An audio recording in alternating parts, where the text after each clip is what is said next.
Hey crafty friends, welcome back to the ScrapbookPal YouTube channel. I'm Dawn Pauley from D Pauley Designs and I'm so happy you're here with me.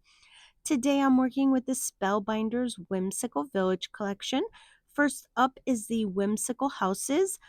These houses are definitely so charming. You get 4 different houses. I love how playful they look and you could do so many different things with them and make so many different style cards with them.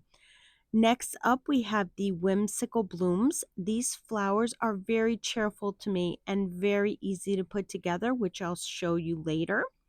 Then we have the Whimsical Wishes Sentiments. You get lots of great sentiments with them, for example, from Our Home to Yours, which I'll be using today. Then we have the lovely Whimsical Skies 3D embossing folder. Can't wait to show you how that one embosses. It's lovely. And then the last in the collection is the Whimsical Companion set, and it comes with a cat and a dog and some clouds, a moon, and a sun.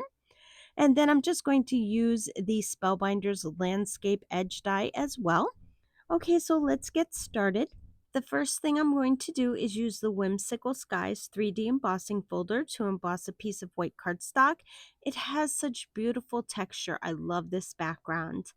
Then I'm going to quickly add a little bit of Pink Fresh Studio waterfall ink all over my embossed background just to add a little bit of blue to make it look like a sky, but I'm going very light-handed. I don't want the whole sky colored in, just to kind of highlight the circles a little bit. I went ahead and die cut all of my pieces from colored cardstock that I wanted my houses and my flowers to be, and I went and die cut 2 different grass borders also that you can see here. Now I'm going to start to assemble my houses and I'm going to do some ink blending with them. So the first thing I want to do is attach the white backing onto my houses. Then I decided to just put the same color dye back into the window as the house color. But you could definitely put yellow to make it look like light is on in the house, or black to make it look like the lights are off, or just keep the white background. It's totally up to you, whatever you like.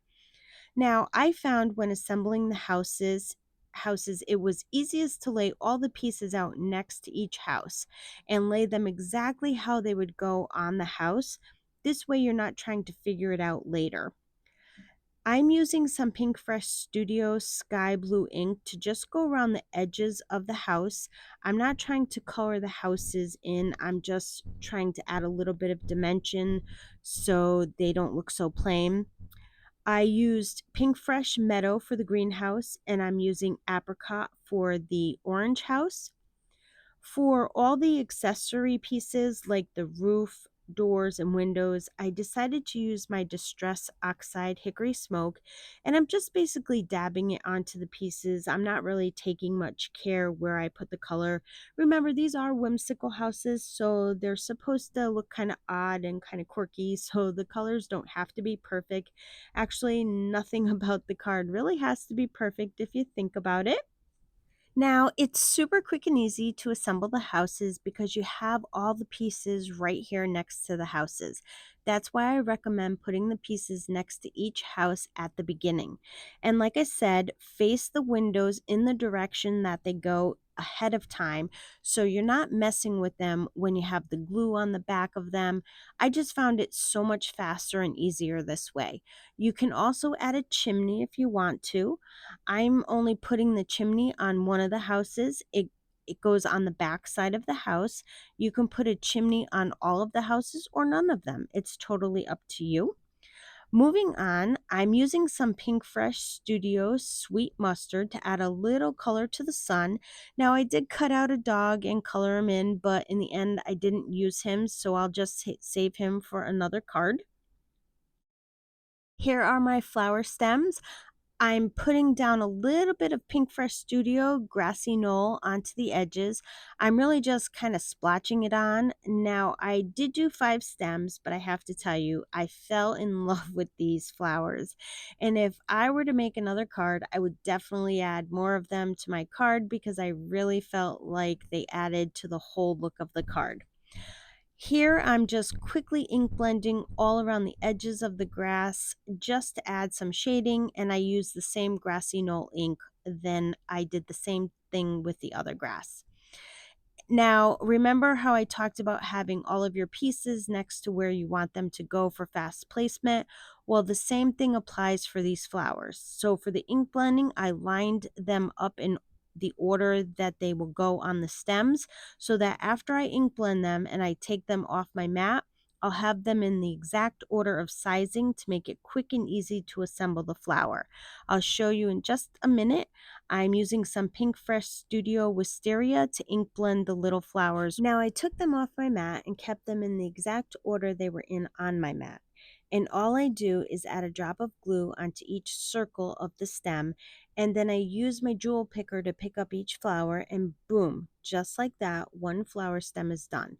And then I move on to the second flower and just repeat the process. I add my glue and the flowers, and boom, the second flower is done just as fast.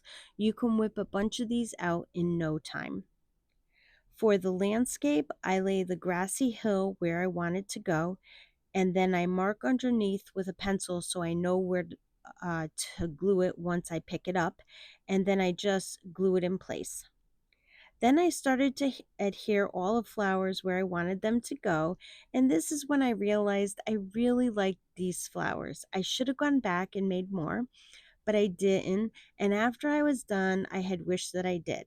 But you live and learn. And next time I'll make a whole bunch of them just to have on hand because they were just so quick and easy to make, and I should have just made them from the start.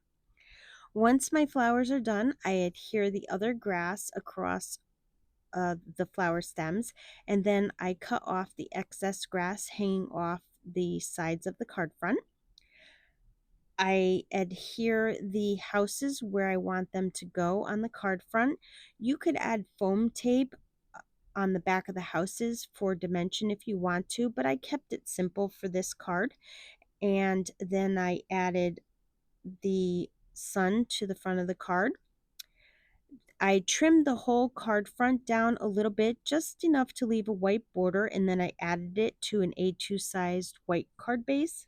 And to finish off this fun card, I stamped the sentiment "From Our Home to Yours" on a piece of white cardstock and trimmed it down. I added some foam tape and adhered it to the front of the card. And that's it. That's going to complete this super cute whimsical card. I want to thank you for joining me today on the Scrapbook Pal YouTube channel. I'd love for you to leave a comment below and let me know what you think of the card. Your feedback means a lot, and I always enjoy hearing from you. Don't forget to subscribe to the Scrapbook Pals channel and follow them on their other social media platforms so you never miss out on any upcoming releases and all the amazing inspiration. Also, be sure to check out their website for all the new releases and tons of creative goodies. As always, thank you for spending your time with me today. I hope you have a wonderful day and get some crafty time in.